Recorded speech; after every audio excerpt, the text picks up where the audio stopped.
Hey everybody, welcome to Trails Worth Hiking, a show that brings you some of the most interesting backpacking and trekking routes in the world.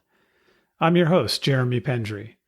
In the first part of the show, we describe the history and stories of a trail and the area the trail is in. Then we tell you what it's like to hike the trail and how you can do it. On this episode, we describe a trail that's on an ancient volcanic island in the Pacific Ocean.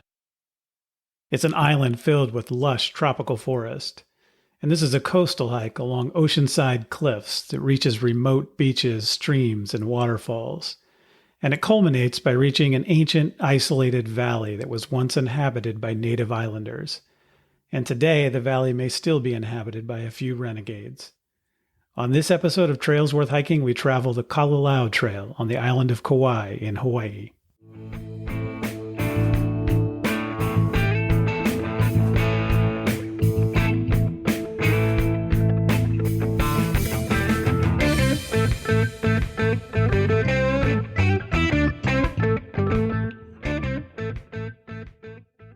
In 2002, my wife, daughter, mother-in-law, and I went to the Hawaiian island of Kauai on vacation. At the time, our daughter was 2 years old. My wife, Andy, was pregnant with our son. And during that vacation, we went to the town of Hanalei on the rainy northern side of the island. We snorkeled at Ka Beach at the end of Route 560. There's a road that encircles the entire island, except for 16 miles, or about 26 kilometers, of the rugged Na Pali coast that starts at Ka Beach. Along that stretch is the 11-mile or 18-kilometer Kalalau Trail. And during that trip, my wife and I did the traditional day hike that goes about 2 miles into Hanakapa'i Beach and back. 17 years later, in 2019, our 2-year-old daughter, at age 19, went back to Kauai with college friends and hiked the entire Kalalau Trail. Today, she's here to talk about it. Sonya, welcome to the show. Thanks for being here. Thanks. I'm excited. All right, so I'm going to start with a little bit of background to orient us. The Hawaiian archipelago is 137 islands spread over 1,500 miles or 2,400 kilometers. The southeastern part is 8 main islands, and that's what most of us think of as Hawaii. So do you have any guess as to how far away Hawaii is from the United States, from the mainland? I don't know exactly, but I could show you on a map. So it's about 2,000 miles off the coast of California or off the west coast of the United States, 3,200 kilometers, and it's southwest of the United States. So Hawaii is geologically in a hotspot, and it's a volcanic hotspot. There's a couple of theories on this. One theory is that hotspots are stationary. And that means that you have essentially a volcanic spot that's stationary and the plate moves over it. There's another theory that's more recent that these plates might move a bit. But essentially what you've got is a hot volcanic spot and you've got the plate moving north and west at about 5 to 10 centimeters a year. And currently you've got the big island of Hawaii, which has an active volcano in the southeastern part of the chain. And then the older islands of Hawaii have extinct volcanoes. And Kauai is the oldest of the main inhabited islands. There were original Polynesians and then later some Tahitians that came. So you've got people who have been there, they think possibly from 300 AD all the way up to 1100 AD. They really don't know in that range when people got to Hawaii, but the more recent analysis tends to lean toward it being a more recent thing, so toward the later end of that spectrum. So originally they thought people had been there longer than they now think people had been there. Do you know? So, I mean, you probably have learned in school at some point about Captain Cook, the first European to have learned about Hawaii. And he arrived in 1778, and he actually first landed at Kauai. And he met with inhabitants there to trade. And I think a lot of people know that he called them the Sandwich Islands, which was after his patron, the Earl of Sandwich. And he came back twice more. And in 1779, he was actually killed in Hawaii in a dispute that started over a lifeboat being stolen from one of his ships. And his response to the lifeboat being stolen was to kidnap the king of the big island of Hawaii. And that didn't go over well, and he was ultimately killed by the local inhabitants. And so that was the first European encounter with Hawaii, ended poorly. But after that period, starting in 1795, Hawaii became a kingdom. And it was actually a kingdom until 1872. But in the middle of that is when American influence started in Hawaii. And it began with sugar plantations. The first plantation was actually in 1835 and was also on Kauai. So Kauai is where the American influence also began. And then in 1898, Hawaii became a territory of the United States by President McKinley. And the goal then was Pearl Harbor. Really, the key for the Americans was to have a good fleet location for their naval fleet to protect the west coast of the United States. And they saw Hawaii and its really neat natural harbor and Pearl Harbor as an opportunity to do that. And so that's why it became a territory. Then in 1959, when Eisenhower was president, it became a state. And there was a vote by the people of Hawaii, and 93% voted in favor of making Hawaii a state. So that's a little background on the islands of Hawaii, but let's focus now on Kauai. They call it the Garden Isle. It's the second oldest of the main 8 Hawaiian islands after Niihau. And isn't Niihau that little one that's off the coast of Kauai? I'm not sure about this, but I seem to remember it was a small island where not many people lived. I'm probably getting that wrong. But the point of that is that Kauai is really it's the largest and main of the old part of the island chain. And it's 562 square miles or 1,456 square kilometers. And it's at the northwest part of the chain, as I mentioned.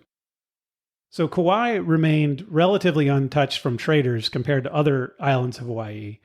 And it actually was the only island that resisted domination by King Kamehameha in the late 17th and early 18th centuries. So it was independent. Kamehameha twice failed to conquer Kauai, but it doesn't seem to have been the people of Kauai that actually prevented the conquer.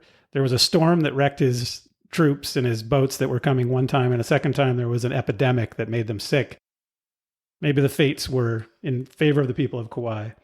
Eventually, the king of Kauai, Kauamuali, united forces with Kamehameha, and it did become part of the greater kingdom of Hawaii, or did become part of the greater group of islands. Today, there's about 72,000 people that live on Kauai. And one thing I remember hearing before I first went to Kauai was that you can't make a building taller than the highest coconut tree. And I always thought that was interesting because it showed the emphasis on wanting to keep Kauai somewhat in a natural state, somewhat less developed than the other Hawaiian islands like Oahu and Maui. When I looked it up, though, what I found is that the rules are that for a residence, it can't be higher than 30 feet. And for a commercial building, it can't be higher than 50 feet, which is about the height of the tallest coconut palm. There is one hotel, the Marriott, that is much taller than that. And apparently that was the reason for these regulations, is that people were very upset after they built a tall hotel. So these regulations are there to retain the character of the island. So let's talk a little bit about, before we talk about the Kalalau Trail, some of the other things you can do on Kauai. And one thing that comes to mind for me is Waimea Canyon State Park. Did you visit Waimea Canyon when you were there? Yes. Okay, well, tell us about it. It was really fun. I think Mark Twain is the one who coined the term, I think, it's the Grand Canyon of the West or something? Or maybe of the Pacific. Of the Pacific, yeah. Mark Twain coined the term that, Waimea Canyon is the Grand Canyon of the Pacific. And yeah, it really is. It even has that red rock, which is really beautiful. Did you go hiking in it? We hiked to the overlook where you can see everything.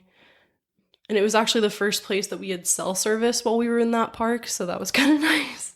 Oh, interesting. Okay. So it is the largest canyon in the Pacific of the islands. What's that? I believe that. Yeah, it's huge. It's 10 miles wide. It's 3,500 feet deep. And there's 45 miles of trails there. And so when we went, when you were a little girl, we didn't hike into it either. We went to the overlook as well. So maybe that's something I want to do someday, is to really hike into that canyon. But that is, I think if you're going to go all the way to Kauai out into the Pacific Ocean to go on a hike, it's worth it to at least go see the canyon, don't you think? Yes. Okay. Another thing that I have to mention, because it involves my childhood, is the Waialua Falls. Did you see the Waialua Falls? Are those the falls above Honolulu? Well, it's close to Honolulu. I don't think it's above it. I think it's on the way there. It is a double waterfall. I don't specifically remember that. Okay. The reason I mention it is because there was a TV show when I was a kid called Fantasy Island, and the Waialua Falls was in the opening credits scene. So when they showed this beautiful tropical island, they always started the show by showing this beautiful double waterfall, and that is on Kauai as well. And it's something you can drive and get out of your car and take a quick look if it's something people want to see. But it's not super tall. It's only about 80 feet high, but it's a really neat waterfall because it's a double waterfall where each side is just as strong as the other. So it's just a really neat looking waterfall. You know, that does sound familiar, but during one of our days while we were traveling up that side of the island, there was a huge storm. So there were like 50 waterfalls coming from all the cliffs. It was beautiful, but it also made it hard to distinguish which ones were always there. That's a good point about the amount of water that's on this island, right? I think I read that the volcano at the center of the island, the extinct volcano, is it one of the rainiest spots on Earth? Yeah, it's considered the wettest peak in the world. Yeah, so there's a lot of water coming down on this island. Okay, so I was going to talk next about Hanalei before we get into the Na Pali coast, but are there any other things that you guys went and did when you were there that were worth mentioning? Yeah, one of my favorite spots was the hike that we did to the waterfalls that are in Jurassic Park. I think they're called Hoipe Falls. Okay. And now where are those located? Those are, let's see. We were able to take a city bus from Kapa'a, which is where we were staying. And I think it took about 20 minutes to get to the street. It's just a residential street, and you just walk down the residential street, and then there's nothing but kind of a little space in the trees. But if you head back through those trees, it widens to a trail. And then there's like 100 people back there cliff jumping and taking pictures and eating fruit. And it's really beautiful. Cool. So you stayed in Kapa'a. We'll talk about that in a minute, but I want to talk about Hanalei, which is the community that's closest to where the trail is. Mm-hmm. And what I remember is most of the hotels on the island where most tourists go are on the sunny southern side of the island called Poipu Beach. Mm-hmm. But that's not where the Kalalau Trail is. The Kalalau Trail is near Hanalei on the northern rainy side of the island. And this was an area that was well populated in ancient times, but Hanalei today is only a few hundred residents, and it's primarily agricultural. I still remember the drive down where you come down sort of from the Princeville resort area and you're driving down into the valley of Hanalei, and you just see taro fields and all these really beautiful terraced agricultural land. So it's a pretty neat area, and that's what you find closest to the trail. So I want to talk for a few minutes about the Na Pali coast itself. It's 90 minutes north of Lihue, where the airport is, which is about 41 miles or 66 kilometers. So that's the drive getting from the airport in Lihue to where the Na Pali coast is. The coast itself is about 16 to 17 miles, about 26 kilometers along the north shore of the island. And as I mentioned before, there's no road. The road ends at Ka Beach. Did you go to Ka Beach? I remember passing it. Okay. So a really important thing to note was for this trip, we aren't old enough to have a rental car. Oh. So we were either hitchhiking or taking Ubers. Okay. Yeah. I remember when you were young and we went to Kauai and to Hanalei and Ka Beach, the snorkeling there was fantastic. I don't know if anything about that has changed, but I do recommend that as a great place to spend some time on a beach and have some good snorkeling in a protected cove.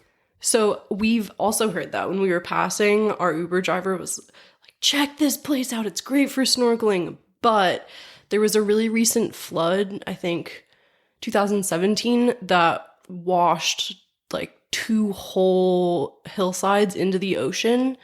So you have to be a little more careful because there is some debris. Oh, interesting. So that's one of those things where who knows, over 20 years, things can change quite a bit, or 17 years. So yeah, I didn't know that. So that's I guess it's always worth looking these things up before you go to see what's going on and what the latest is. So the Na Pali coast has sharp ridges jutting out into the sea and narrow valleys. And basically, I think if you think of beaches and waterfalls and lush valleys, you've got in your mind what we're talking about for the Na Pali coast, right? Yes, for the most part, but I was actually surprised.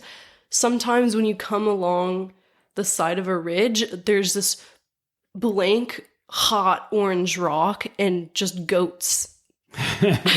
Okay. This area, the Na Pali coast, was the backdrop. As you mentioned, I think you mentioned Jurassic Park, right? Yes. So when you see, I think it's one of the opening scenes It's in the movie opening scene, where they show them flying in to this beautiful tropical coast. That's the Na Pali coast. That's what we're talking about. And so I have an important question. Did you see any T-Rexes? No, but I did hear animals at night that sounded like them. Okay, so maybe they're hiding. Maybe they're just shy. Okay. And the word Na Pali itself means high cliffs, which gives you an idea of what we're talking about. The coast was originally inhabited by Polynesian and later Tahitian settlers, but native Hawaiians haven't lived there since during the 20th century. They haven't lived there lately. Today, there's really, to get to the Na Pali coast, there's a few options. One is it's accessible by sea, by raft or kayak tours, and that's just to see it, not to actually come up and land on the coast. And there's also helicopter tours that people take. But we're here to talk about the main way to see it, which is the only way that really matters, which is going on foot, right? And so a little bit on the history of the Kalalau Trail itself. This is an ancient Hawaiian footpath. So back when Hawaiians lived along this coast and in the Kalalau Valley, this is how they got there. There was no easy way to get there then either. And the valley is at the end of the path, which is 11 miles. So if you're going to do the hike, you're looking at a 22-mile round trip hike. And so that's 18 kilometers one way, 36 both ways.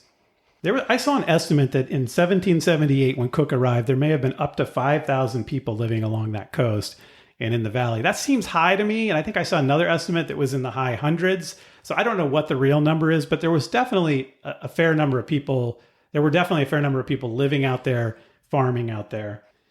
The modern trail was built in the late 1800s, and then I guess it must have not been maintained very well because it was rebuilt in the 1930s. And it traverses 5 separate valleys and ends up in the Kalalau Valley. So this is where I now want to talk about one of the most interesting things about this area. The Kalalau Valley is not completely uninhabited, is it? No, it's not. Okay, so who lives there in 2020 or when you were there in 2019, who's living in the Kalalau Valley? Almost exactly who you would imagine. It's like tall, broad, white men with no shirt and wide bell-bottom pants. So these are basically kind of like hippie leftovers. Exactly. It's interesting to see them still out there, but they seem really happy. Did you meet some of these folks? Yes. Okay, so how did that happen? How did you meet them? Oh my goodness. So because it's technically illegal to live out there, none of them will straight up say, I'm living here, but you can kind of figure it out by the way that they are so comfortable, and it looks like their morning routine is something they do every day, for years. I specifically remember there's this little stand, almost like a lemonade stand, and it's where if you're hiking out, you can leave some stuff just in case hikers coming in tend to need some gear. Like if you have a rain tarp and it's not raining when you're leaving and you think, someone in the future might need this, I'll leave it here. The next person coming in, huge rainstorm, they can use it. So basically, we were talking to these men who were camping next to us, and they said, we've been seeing this guy come every morning and look through the free stuff and then just disappear. Now, we were lucky enough to actually kind of befriend this man because we were camping kind of close to that stand. And he was so funny. He was just so about this. So they call the giving spirit of the island the aloha spirit, and he was so about the aloha spirit. He would always take things from the free bin, but he would always leave coconuts and mangoes for travelers that were walking in. That's cool. Yeah. I read an article in Hakai magazine from February 2018. It was called Hawaii's Last Outlaw Hippies. It gives you an idea of kind of what the modern version of who's living out there is. The Kalalau Valley is 80 hectares or about 200 acres of agricultural terrain. So it's a pretty good sized valley with a lot of space to grow things. And it's kind of the way I understand it, and you can tell me better, but it's a natural amphitheater, sort of a U-shaped valley open to the ocean, but blocked off from the interior of the island otherwise. Yes. And I think that's why it's always probably been isolated, right? It doesn't really, there's no access from the land. You really have to come along the coastal hike or from the water. Yes, definitely. And so you can grow everything you need to eat out there because of the climate. It's kind of a garden, modern sort of Garden of Eden. The ancient Hawaiians planted a lot of different things, but in particular taro. And more recently, in 1825, guava trees were introduced. There's also mango trees. Basically, it's been a hippie hideout since the 1960s. I heard there were caves out there. Are there actually caves where people are living in them? Yes. So a lot of what I know about the people that live out there is actually from someone that picked us up while we were hitchhiking, and it was a pouring rainstorm. So we were at a different part of the island. He picked us up, and then, of course, because you're in Kauai and everyone is just kind of a local who's willing to tell their story, he told us about the 20 years he spent living on the Kalalau. Basically, what he told us is you can grow everything you need. And we actually discovered this was true as we were hiking into the Kalalau beach, and there's tomato plants on either side of you. And while we were exploring, we found the remnants of a garden. We actually saw this huge tree with the big yellow fruit, and we walked toward it to go check it out. We were, ooh, maybe it's a mango. Turns out to be a full cacao tree. So they're really just growing everything they need out there. But the one thing he said that they needed from main civilization was milk powder for B12. Okay, interesting. It is illegal to live out there. I want to be clear about that. You're not supposed to live out there, but people do. Apparently during the Vietnam War, there were draft dodgers and vets and all kinds of people who just wanted to opt out of society. And a lot of them at the time apparently wanted to grow pot out there too. And so I think that was going on during the 60s. And for decades, people lived there despite the rules against it. A few years ago, though, the state apparently launched a crackdown. And unfortunately, one of the reasons this happened is one of the people who was living out in the Kalalau Valley came out of the valley, stole a car, and then hit someone head on and killed a local resident. And so people were pissed that they were kind of vagrant outlaws living out there and that it had resulted in a death of someone living on the island, a local person. And as a result, the state cracked down and they went out there and they cleaned out all the camps that are back in the valley. They found some interesting things, which I thought was kind of bizarre. They found an earthen pizza oven. So somebody had actually built a pizza oven out of a mud pizza oven. They found a movie theater. I'm not sure what that looked like, whether that was a sheet and a projector or what, but they found some sort of improvised movie theater. And they also found a library, which was a tent filled with books that had a little note about the rules about taking the books and replacing them and saying that it was in fact a library. So there was certainly a real community out there from the people who were living out there. And then even, these are people who are checked out, trying to avoid mainstream society, but they sort of built up their own little version of it out there. Definitely. This man shared with us a full moon tradition. That was a community bonding experience. And it was the one night where they would all come to the Kalalau beach and fish, and a jet ski would drop off their B12 and take some of their trash, and they would have a big naked dance party and just celebrate life. And it sounded like they were all really close friends. Well, I guess you would get close when there's not too many residents and you're all living out in this amazing spot. That makes sense. So attempts to get people out of the valley go all the way back to 1893.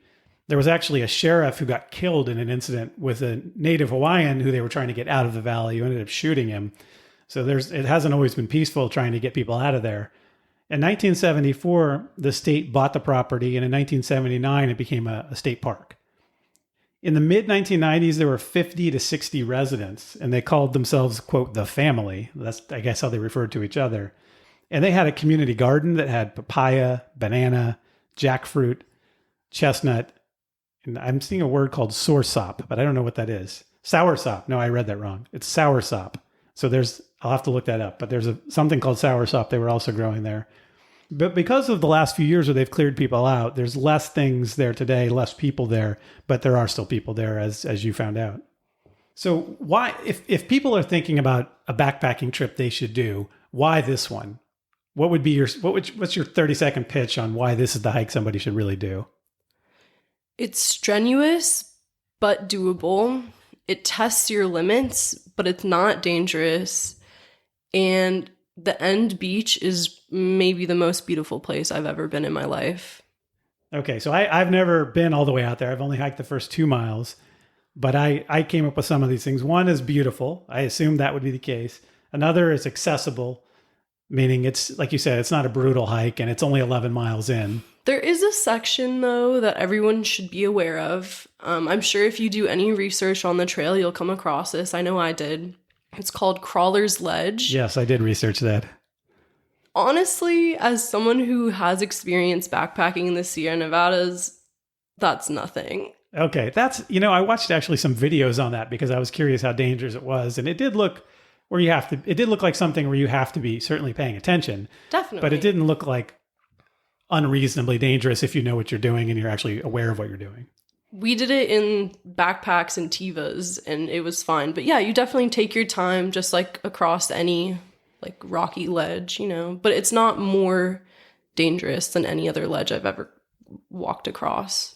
I guess the other thing I came up with as to why you might do this hike is it's just unique, I think. I don't think, at least in the United States, there's any other hike like this. No, definitely not. And one of the things I kind of came to a conclusion of while I was hiking this trail is Hawaii is not the US. It's not. There are species and creatures there's that none of us on the mainland have any experience with. And as someone who studies nature, studies plants and animals, I was astounded by the diversity, and there were things I had never even thought could exist that I came face to face with on that trail. Do you have an example of something? Or just the vegetation, you mean? Some stuff you're unfamiliar with? Okay, so do you know what sugarcane looks like? It's like big. Do you remember when we were in Jamaica? We saw sugarcane. Yeah. So next to the trail, out of nowhere, there's like a huge patch of sugarcane on either side. And within the sugarcane are these beautiful purple orchids that are like curving in towards the trail. Cool. And I have never seen anything like that in my life. It was so beautiful. So let's talk a little bit about logistics now. Before we go into the steps along the trail, I guess most major airlines can get you to Hawaii and Kauai. I remember when you were younger, we went through Oahu and then a short flight over to Kauai. I don't know. How did you get there? We had a connecting flight in LA and it just was LA to Lihue. Okay. So pretty much a straight shot from the west coast of the United States. Exactly. Yeah. Okay. And then what about accommodations? I know you stayed both in a hostel and in a campground before and after. So can you tell us about that? Yeah. So we stayed at the Kauai Beach Hostel, or the Kauai Beach House, which is just kind of this bungalow. It's painted blue and yellow. And of course, it's Kauai, so chickens are everywhere. And I didn't really think about this while we were going, but the island's pretty small. So a lot of people stay their entire time just at one hostel and do day trips to everything. But that's not how we were doing it because, we're backpackers. So we show up, we stay for a few nights, then we move on. Let's see. So you stayed at the hostel for a few nights. And which town is that in? Kapa'a. Okay. And how far is that from where you were going? Where's Kapa'a on the island? Kapa'a is about 20 minutes north of Lihue. Okay. So it's still on the eastern side of the island. But closer to Hanalei and closer to Ke'e. Slightly. Not that much. So pretty close to Lihue. Yeah. Okay. Yeah. And you stayed there for a few days, but then you also stayed in a campground, didn't you? Yeah. So, oh goodness. So we only had, don't look at me like that. We only had the first few nights actually booked and planned because we were like, it's Hawaii. We've heard everyone is very friendly. Like, I'm sure we'll figure it out. So we show up and we stay at this beach house for a few days. We do a few day hikes, kind of training, prepping, making sure our gear's all intact. And then we head to Anahola Beach Resort, which is just a campground with a fancier name. And it's a nice campground. You can just, it's kind of like a KOA here. You just can pull up, throw your tent down, and spent a few days there. It's very beautiful. Highly recommend. There's good surfing. It's a famous break called Racetracks, actually. Where is that on the island? Again, it's like right on like the corner of like the east to north. It's like just a little bit further north than Lihue. Yeah, than Kapa. So if you're going to be backpacking and you've got gear for camping already, great campground right there, beautiful spot. Go camping in Hawaii even before you go backpacking. Exactly. It actually has showers, so it's not completely like roughing it as we were about to be. So we stayed there, and then our plan was to stay at Hanalei Beach Park, but we didn't do our research, so we arrive in Hanalei and we realize the permit office is closed and that campground is actually still being renovated from the floods in 2017. So shoot, we have no place to stay. That also happened to be the day where a huge rainstorm hit, so the water was high enough, so the bridge between Hanalei and the rest of the island was closed. So we were trapped in Hanalei with no place to stay. So we were just waiting for a bus for 2 hours and just started drinking like beers and just chilling at the bus stop. It was fine. So then we take the bus from Hanalei and we're like, where do we go?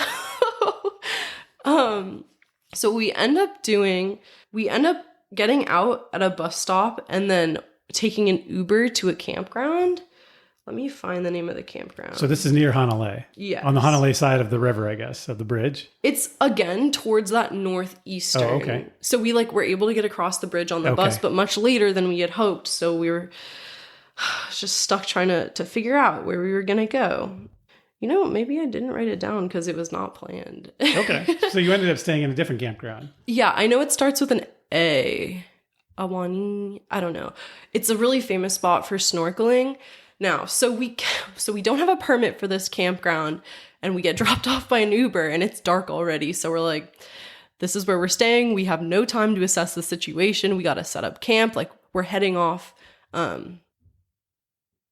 Oh my gosh, wait, no, this is after the trail. Oh, you did this after? We did this after the trail. Hold on. So the night between, wow, wait, I totally forgot. So we ended up taking the bus from Hanalei all the way back to the hostel. Whoa, wait, I forgot. All the way back to the hostel. And we were like, they were like, weren't you going to leave this morning? And we were like, yeah, but we're back. And then the guy was like, oh, you can just throw your sleeping bag on a beach somewhere. And we were like, yeah, but we'll take a bed here. We're about to be on the trail for a long time. It would be nice to have a good night's sleep before we go. So they say, oh, all the beds are booked, but we have these couches in the living room you can sleep on for $35. What a deal. Oh my goodness. That's the thing about Hawaii. The places to stay that aren't camping are too expensive. But that was actually a very strange night where we were sleeping on the couches in like the common room of this hostel, and all the staff were sleeping on the other couches with us. So just kind of like a slumber party, but we wake up early the next morning, take the bus again to Hanalei, and then from there we got an Uber from a nice little breakfast restaurant in Hanalei to the trailhead. And that's how we started the hike. So this is still before the hike then? That's before. The other beach, that was after. I totally forgot, but I will tell you that story in completion once we get to it. Okay. All right. So let's talk about the hike itself. Yes. We've said it's 11 miles or 18 kilometers each way. Mm-hmm. You got to hike both ways. You can't have a boat pick you up after you get all the way out there. No, sir. The first 2 miles are in Haena State Park. And that apparently also now requires permits because there's so many people that want to hike there. I remember when your mom and I hiked it, it didn't require that, but that's a day hike. And so the first 2 miles you can hike out without an overnight permit, at least. I'll be honest, at no point during my entire trip did anyone check for a permit. Yeah, that's not a surprise. And I think obviously the people who live out there aren't pulling permits to go sneak out and sneak back. So understood, but let's tell people how to do it right, at least if they want to do it right. And hey, I would rather my money go towards maintenance of a beautiful park, Exactly. So I don't mind paying for the permit. After the first 2 miles is Na Pali Coast State Wilderness Park. So it's actually two different state parks. The first 2 miles are Haena State Park and then Na Pali Coast. The weather there seldom gets below 60 degrees Fahrenheit or 15.5 Celsius. Although we've talked about rain is a big issue. Mosquitoes are an issue. May to October is a drier season. You went in September, I think? Mm-hmm. And so that's actually a pretty good time to go. It's still the dry season comparatively. Yeah, it didn't rain while we were on the trail at all. That's a good time to go then. Oh, yeah, definitely good luck. So you mentioned that it's a fairly safe hike, and you talked about Crawler's Ledge being something that people worry about, but to you, as an experienced backpacker, it wasn't too bad. It wasn't too bad, no. But I'm going to go through this because it'll be fun, and I'll scare people a little bit, but I won't. Okay. I'm not trying to scare them. Well, okay, no, I am trying to scare them, but it'll be fun anyway. And I'm not going to, I guess what I'm saying is I'm trying to scare them, but I'm not trying to discourage them. Yeah. Okay. So there's no services or cell coverage of any kind. Mm-mm. And if you got hurt out there, you'd literally have to flag a boat or a helicopter to get you out of there, I think. Yeah, probably. Okay. And it is a pretty narrow trail with steep drop-offs. Yeah. Okay. And if there's a lot of rain on a particular day, it didn't happen to you, I understand, but apparently the streams can be very flooded to the point where you can't cross them. I believe that. And you do have to wait sometimes for the water levels to subside if there's a lot of water running off from the mountain. I definitely wouldn't want to do Crawler's Ledge after a rain. And it's a dangerous ocean there too, right? This is not like calm beaches where you can go swimming all you want. No. So yeah, the beach at the end is notorious for killing people. When we were there, people were actually just swimming and it was very calm. But the reason is it's just the ocean. There's no, like, the land is the small part. The ocean is the large other part. So the ocean has a lot more power than the land does, and it can just rip you off. Yeah, next stop, Japan, if you get in a rip current. Pretty much. Okay. If you wanted to climb on rocks or do mountain climbing and things like that around these areas, it's pretty hard, at my understanding from the rock. It's pretty crumbly, pretty falls apart, volcanic kind of rock that may be hard to actually hold on to. So probably not a good idea to be climbing on things that aren't part of trails or aren't where you're supposed to be climbing. Also, a lot of falling rocks, I understand. Yeah, there's a lot of landslide signs and falling rock signs. It just, when you camp, don't camp under a cliff. Sure. Yeah. There's also, you're out in the Pacific. If there's an earthquake 1,000 miles away, there could be a tsunami that comes in. That can always happen. That's true. Pretty rare event, but it could happen. And I've also heard that you mentioned goats. Yes. In August and September on the weekends, goat hunting is allowed. So you got to make sure the locals don't think you are a goat that time of year. Well, lucky for me, I don't look like a goat. There's also a lot of wild boars out there. So some people do boar hunting as well. One of our Uber drivers earlier in the trip had talked about his experience with the Na Pali coast, and it was primarily for hunting. But he said, those people out there, they're crazy. It's funny that you mentioned the boar hunting, because when I looked it up, I learned about the goat hunting. But I remember boar hunting when your mom and I did even that short hike into the first beach. We came across a couple of guys and we asked, and they were hunting. They had bows. They were bow hunting, and they said they were hunting for boar. So that is something that happens out there as well. All right. So then here's some accolades on the danger. 2008, Backpacker Magazine named it one of the 10 most dangerous hikes in the U.S.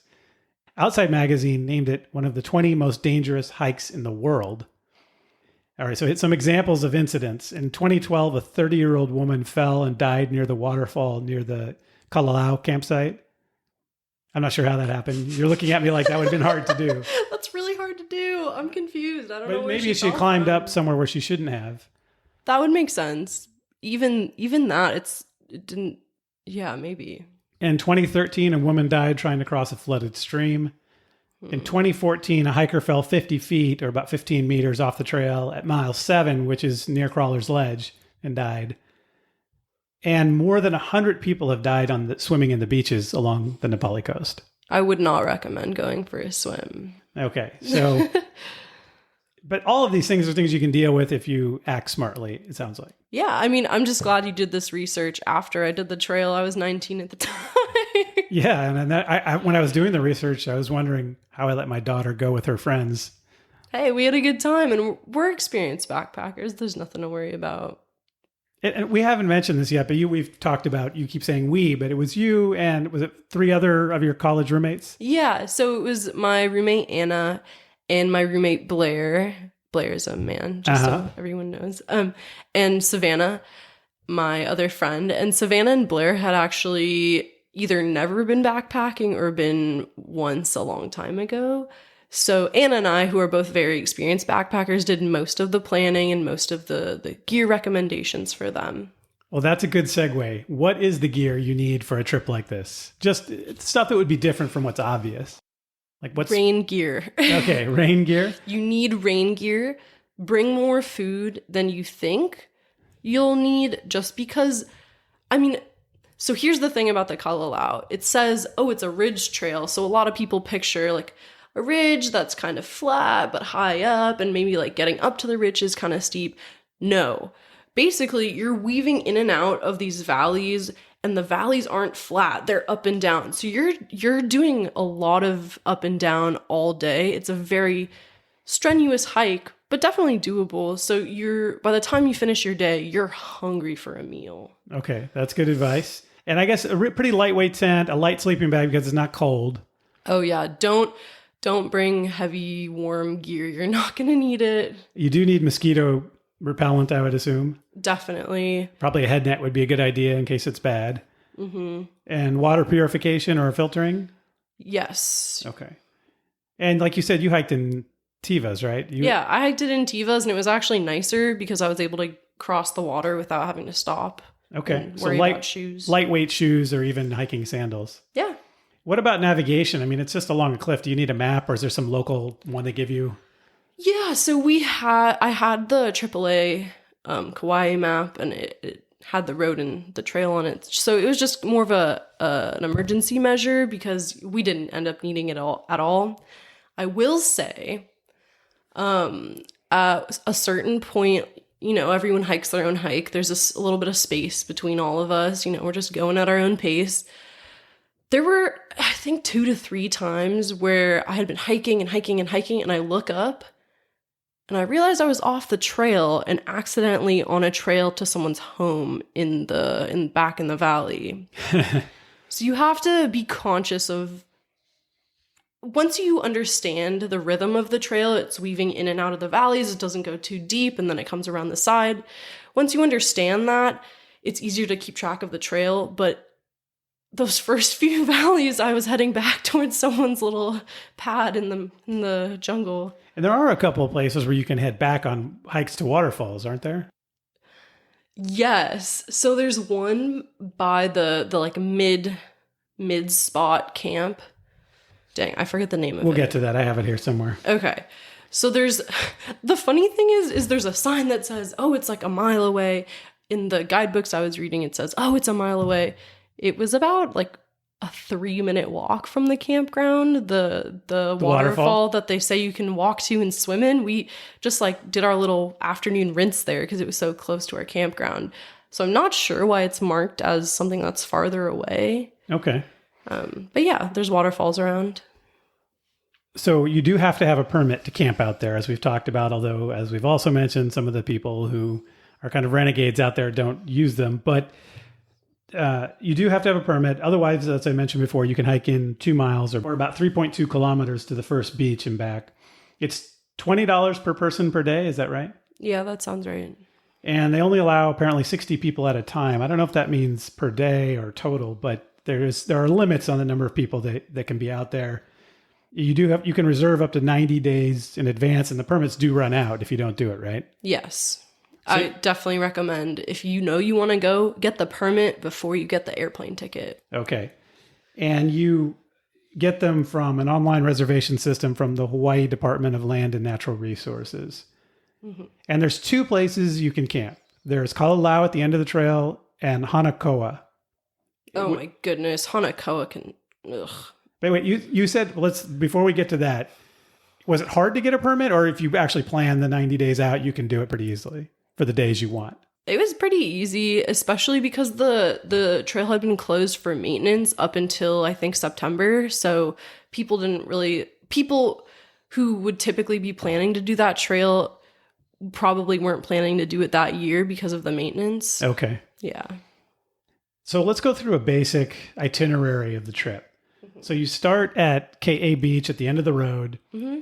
You hike in the first 2 miles to get to Hanakapi'ai Valley, which is where that first beach is.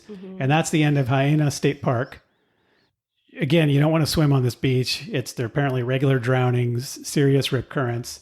There is a bathroom there, I'm told. I don't remember that, but there must have been. Yeah, so it's actually on the side where you're continuing the Kalalau Trail. It's just kind of like an outhouse pit toilet kind of deal. I did see people snorkeling at the beach while I was there. I think they had a guide though, so. Okay. And that's about a 3 to 4 hour round trip if you were just day hiking out to there. And there's also a 2-mile trail, an unmaintained trail up to a waterfall from that beach. Your mom and I didn't do that because it's a pretty serious hike, even though it's only a couple miles. It's basically rock scrambling, as I understand it. Yeah. Did you guys do that one? No, we didn't do that one. We considered it, but then we were like, you know what? Let's get away from all these people. Yeah, and that would turn a half day hike into a full day. I mean, Yeah. that would be a lot of extra work. But who knows? If you have the time, it might be worth it. Then it's 4 more miles to get to the first campsite, which is Hanakoa. And Hanakoa, as I understand it, is a hanging valley, meaning it does not have access to the beach. It's up above the beach. It's deep in the forest.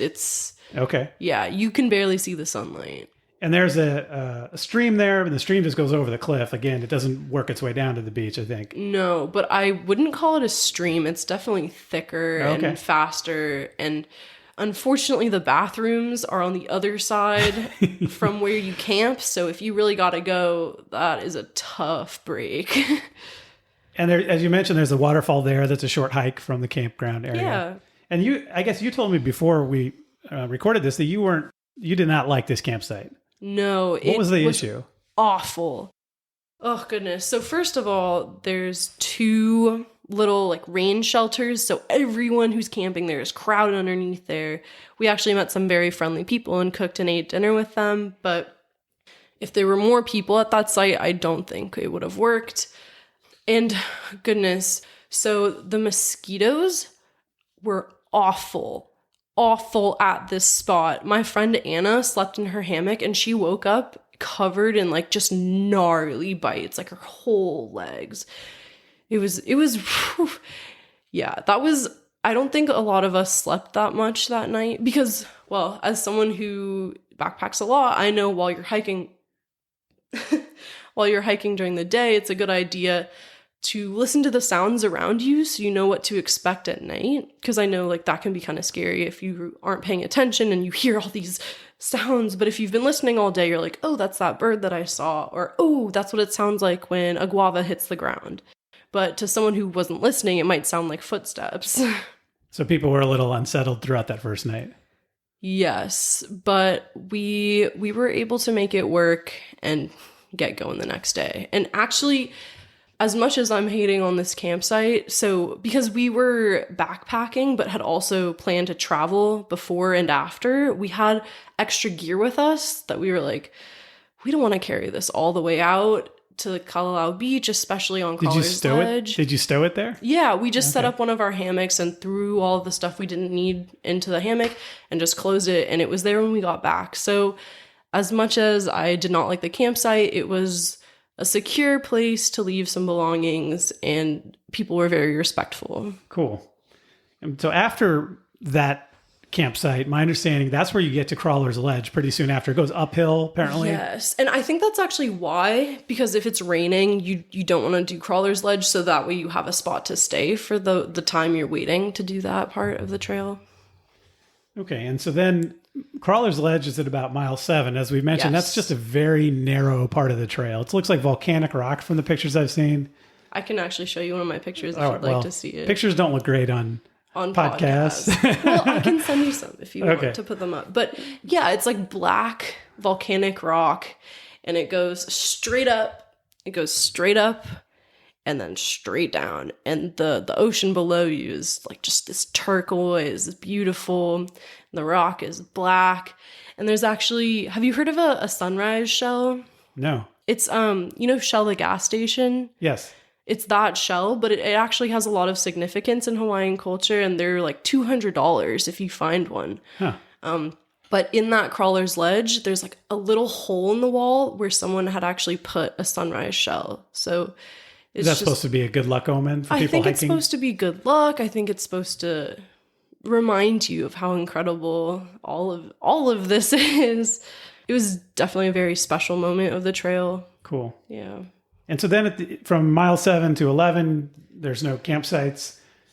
Actually, from 6 to 11. And when you get to mile 11, you're at Kalalau, and you cross a stream to get there? Again, I wouldn't call it a stream. More like a river? Thick, it's rushing, and there's actually signs next to it now. I don't know if the government knows about this, but there's signs that say, please, if you're wearing sunscreen, like wipe it off before you go through. If you have bug spray, wipe it off, because this is the water source for the people that live back there. Oh, okay. So while you're crossing, you have to be very conscious to not pollute the water. And I saw somewhere that you could actually camp in the caves in the summer. There's some caves near the beach. I don't know if that's something you guys saw, but apparently during the winter, the water gets up too high. But in the summer, there's actually places you can camp. But basically, you camp behind the beach. Where are the campsites at Kalalau? Yeah, so we did see the caves, but so you walk in to the Kalalau, and there's like a big jumble of rocks, and then it turns into a beach, and it's just this long stretch of beach, and then this huge open space of water, and you can actually see off the coast the tiny little island where only Hawaiians are allowed to live. Oh, maybe that's the one I was talking about earlier. I don't know the name of it, but yeah, you can see it from there. It's kind of comforting. It's just like off in the distance. So you're walking up, and to your left, there's, I guess I would call it a forest, and it's a forest of Java berry. I think I learned when I got back because I looked it up. Now I've looked at, one of the things I saw that grows there is Java plum. Do you think that's what it would be? Yeah, I think some of the locals call it just Java berry. Okay. But yeah, that sounds like the same thing. And you can camp under there, but it's kind of farther from the beach. So here's something that not everyone may know is, so that's like the section that they've basically decided is camping. There was only one group camping there, and everyone else was camping closer to the beach in a nicer spot. Okay. And also farther from the cliffs, but there's also like the tsunami warning sign. So it's like you choose cliff or tsunami. I don't know. Well, in the cliffs, they say not to camp under because rocks are falling all the time. Yeah, I know. But so you're either choosing to be closer to the cliffs or closer to the water, and both have hazards. So we just chose a spot closer to the water that was like, as soon as we woke up in the morning, we could see the ocean, and it was beautiful. And while you were there, did you guys hike back into the valley? I've heard that there's a trail that goes a couple miles back into the Kalalau. Yes. Now, so a lot of people that live in the Kalalau live back through that trail, and it's like a fruit haven. So when you first start, there's guava. You get a little deeper. There's passion fruit, or I think. Is passion fruit maracuya, I think? Yeah, I think so. And it grows on like a vine, not really a tree, from what I remember. No, it's a tree. Maybe it's something slightly different then. I don't know. But they're so tasty. And you can just pick them up off the ground, pick them from the trees. You just eat them. Oh my God. I've never been so gorged on fruit. But you go further back, and there's bananas and coconuts, and people come back from hiking that trail just with armfuls of fruit, and everyone just chows down. So that day, we had just hiked. So the day before, we had gotten to the beach, so we were all feeling really tired. So we decided to take kind of a break day, so we did this hike back into the valley, but only a few miles. It's very confusing. The signs with the arrows are arranged so you can't see one from the other. So you like see one, you walk a little bit, then you kind of have to look around. Oh, maybe that's an arrow, and you walk towards it. No, I don't know what that is. So you really have to be conscious of where you're going, because we actually ended up going off the trail, but we still had a good time. We actually found a trail that was made by someone who used to live there through this crazy like sludge marshland with huge bamboo. It was like a beautiful bamboo marshland. So we were going through this and like, whoa, what is all this? What is all this? I remember seeing like a strange mushroom, Then you get to the swimming holes. And these are these holes that come back from the top of the valley, and I think become that stream that you cross when you're heading into the campground. And yeah, there's just pools and crawdads and the rock paintings. And I saw this incredible spider that I have never seen anything like. It had like gold foil on it. It was very beautiful. And we just spent the day chilling, swimming, eating whatever fruit we could find. That sounds great. It was.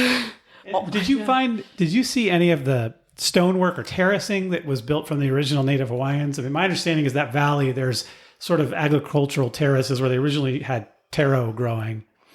And so I don't know if you saw any evidence of structures or stuff that people had built. Definitely evidence of structures. A few of the times where I made a few weird turns on the trail, we would come to these like foundations of what used to be buildings, I think, or I do remember some terracing and being like, I wonder why that's there. So that makes sense that they would be growing taro, yeah. According to what I looked up, it looks like up until about 1920, the Native Hawaiians were still using those taro fields that they had built as terraces out there. So you guys stayed 2 nights at Kalalau Beach at the end of the trail, right? Mm-hmm. And then after that, you hiked out all in one day. We did. It was because we had brought enough food, but not like enough where we were like, we can make it a full day, morning and lunch the next day, like hike all the way out. And we were like, you know what? We've had a beautiful time here. It feels like it's right to start heading out. So we hiked all the way out the next day, and wow, we were exhausted. And we got back to the beginning at about 5:30. Now the issue is there's no service. We don't have a car, so we got a hitchhike. And the gates close at 6 p.m. and the bridge that allows you access to the rest of the island closes at 7 p.m. So we're standing there like, we either have to hitchhike or camp here in the parking lot. Uh-oh. And luckily, Anna had made friends with this cute older couple as she was hiking, and they saw us waiting for a ride, and they offered to take us in the back of their pickup truck just to the town, Honolulu. Yeah, that really saved our butts. Nice. Okay. Anything else about the trail itself? And if we're done with it, if you have anything else, it'd be great to talk about it. But if not, then I want to go on to some questions on a completely different topic. Well, I think the most important part of the trail, the part that I found the most satisfying, is everyone's nude. That's what I've heard. I was topless for 2 to 3 days. I felt so free, no judgment. No one was creepy. I was just able to hang out and do my normal life, but without the restriction of clothing. And like hiking barefoot, just really being able to commune with nature in a way that's not always acceptable or possible if the weather doesn't allow it. That's cool. All right. So now I'm going to switch gears, Sonya. I'm going to ask you some personal, but still backpacking related questions. Okay.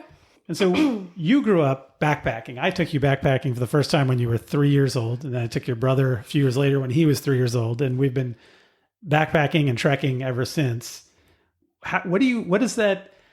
I guess it's hard to know what an alternative universe would have looked like for you, but how do you think about that experience growing up compared to other people maybe who you know who didn't have that kind of an experience? I mean, what does that mean to you in your life? What I have noticed comparatively to my peers is I have always been more self-sufficient. And that is something I value a lot, especially as a young woman in a society that doesn't always believe in young women. So it's good to know, you know what? No, I can live on my own in the woods and survive. It's good for confidence, and it's good for the soul, just being out there. And it's actually led me to discover what I want to do with my career and my education. So definitely a good piece of my life. Cool. Are there particular things you remember most fondly about all the times we went out, whether it was car camping or backpacking or just anything we did in the wilderness or day hiking when you were young that really stick out for you? I mean, I've always loved swimming. I was on the swim team for a really long time. So for me, the parts of my life that I really remember are the the times we were able to swim in a lake as a family or swim in a river. I remember once I jumped off a bridge in Tahoe into a stream, and it was really fun just with my friends. And those are the parts that stick with me. Also the nudity. Yeah. Just being able to swim naked. That's funny that you mentioned. The first thing that came into my mind when you said that was when we did a hike from Canada back into the US. That's what I was thinking. We hiked 9 miles along. It's from Waterton Lakes National Park back into Glacier National Park. And we got to one section and we hadn't seen anyone in hours. And we decided we're going to go skinny dipping. So we all take off our clothes except your mother, who didn't want to go in with us at the time. And she was taking pictures of us because it was funny. And then you and your brother and I all ran into the water naked. And of course, it was that moment when somebody came walking by. I remember that too. We were just like, what's up? And continued. Okay, so now I have to turn that question around. Was there ever a moment where you wondered, what in the world are my parents doing dragging me out here? Huh. Yes. I'm sure, but those are not really the moments that stick with me, really. Okay. And you know what I always say, and I think your brother said, is those moments may be hard at the time, but they're often ones that you remember fondly because they're usually an interesting experience. Like the time we got clobbered by a storm at Thousand Island Lake, which I mentioned to your brother as well. What advice would you give to parents with young kids who are thinking of taking them backpacking or trekking? And let me preface that by saying a lot of people who I talk to think I don't know if they think it's crazy, but they think I'm taking on a lot to have taken, or we had taken on a lot to have taken you guys out backpacking when you were so young. But is there anything you would say to people who are worried about doing that? I mean, it's the same advice I would give to anyone. Just be prepared. If you know your kid can get cranky around 4, bring a snack for around 4. Yeah. If you know that they will not keep walking if they get tired unless there are jelly beans on the table, maybe bring some jelly beans. You know, you got to work with the person that you're hiking with, no matter who they are. That is good advice. Okay, and now I'm going to switch from your experience growing up hiking to what I'm going to call sort of my standard questions I've been asking each guest because it gives me some really interesting insights about people's experiences backpacking and hiking. Mm-hmm. What is one piece of gear you don't leave home without or everyone should consider bringing when they go on a multi-day hiking trip? I came up with this motto, don't make fun of me, but so when I'm packing for a trip, when I'm packing my shoes, I always say, I never leave without my Teva. You like to have your Tevas? I like to have my Tevas because even if they're not the only shoe I'm wearing, they're a great camp shoe to bring along because they're light and they're comfortable. So a good camp sandal is a good thing to have. Definitely. You get to take off your sweaty, dirty shoes at the end of a hard day hiking and put on some clean sandals with air your feet out. It makes a difference. It really does. Okay, that's good.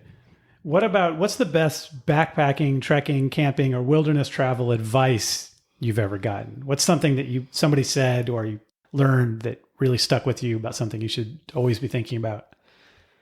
Listen to the locals and your fellow travelers. If you have plans for a day that you read about online, but someone's like, you got to check this out, like you cannot miss this. What are you doing? Listen to them. They're the ones that would know, right? So definitely don't feel like you have to stick to your plans if something better comes along. I completely agree with that. And that's happened to me a lot of times where people have said, it happens in general traveling too, not just wilderness, right? Like if you're traveling, when you went to Italy or when you're traveling in other places and somebody says, you really got to go see this, you should go see it, whatever it is. No matter what. Honestly, especially if it has to do with food. Okay. What's the most unexpected or unusual thing that's happened to you when you were backpacking or trekking? Any sort of crazy experience that you never would have thought would have happened? Or surprise? I feel like I always surprise myself. I feel like, like whenever I do the planning, I'm in planning mode. And then I actually get there. I'm like, oh yeah, I'm so glad I did this. I was looking forward to this. But because I was in that planning stage for so long, like I felt like the stress and pressure. But as soon as I'm there, it all goes away. And I think I'm surprised every time by the fact that I'm just able to appreciate the moment. And maybe I shouldn't be, but just as someone who's a stressor and a worrier, I always forget that I do have that side of myself where I can just sit and enjoy a beautiful view with my best friends, That's great. So, and it's interesting to hear you say that because I'm obviously the same way. And I'm sorry you inherited that from me. But but also part of it's great about that is we are good planners, and I have the same experience happen a lot where I really stress about planning a trip, and then I'm always sometimes surprised, not always, but most of the time surprised at how well it comes together and how wonderful it can be, and how you can leave those worries behind exactly once you're out there. But it does take good planning to do that. And not everybody does that. You hear about miserable trips people have, and you think, why would you have done it that way? But a lot of people just don't think through the planning. And hey, that's part of what this show is about, to help people get an idea about how to do these trips. What about the dumbest thing you've ever done backpacking or trekking? Oh, God. And if you don't have anything, that's okay. No, I definitely do. Oh, goodness. It was on actually this trip. So I woke up on a beach. Incredible. It was sunrise. I don't know how early, but one of the most beautiful sunrises I think I've ever seen, just coming up over the ocean on this beach. So I roll out of my sleeping bag, just take a peek. And then I roll back inside and I'm like, you know what? It's time to go back to bed. So I rub my eyes and scratch my cornea with some sand. Ugh. That not only made me feel like an idiot, but also burned in ocean water for the next 3 days. Yeah, little things like that can make something hard.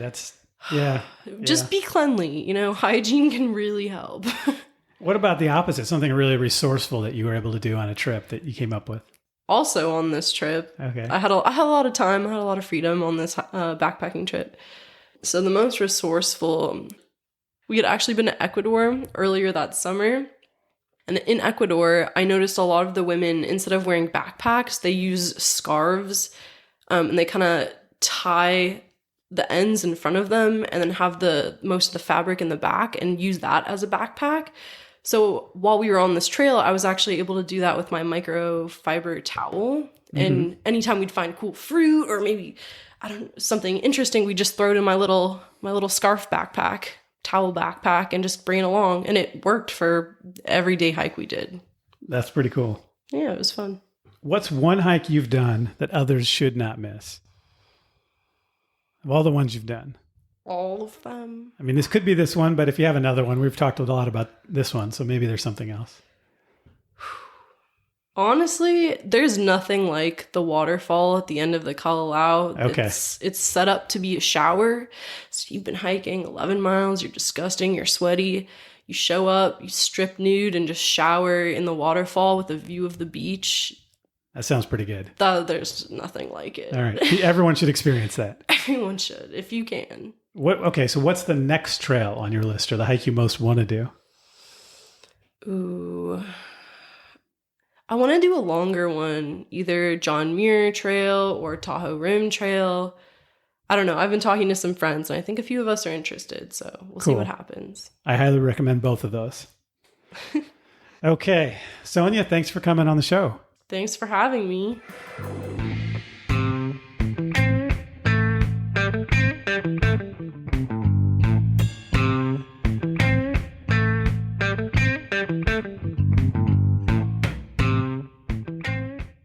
So I hope we've inspired you to hike the Kalalau Trail. And keep in mind that this podcast is entertainment and meant to spark your interest. If you decide to hike the trail, do your own research. Like anything else worth doing, outdoor adventure has risk. So when you go, pack your common sense, and when you get back, tell me how it went. For any feedback on this episode or ideas for future episodes, email me at trailsworthhiking@gmail.com. Next time on Trails Worth Hiking, we go to the Mojave Desert in Southern California. It's an otherworldly setting with tall, almost human-looking yucca plants and piles of massive granite boulders that look like they were placed there by giants. It's a high desert that can be freezing in winter and have searing heat in summer. This is not your typical backpacking trip. Next time on Trails Worth Hiking, we travel the California Riding and Hiking Trail in Joshua Tree National Park. So start planning your next hike, and before you know it, you'll be on the trail. Thanks for listening.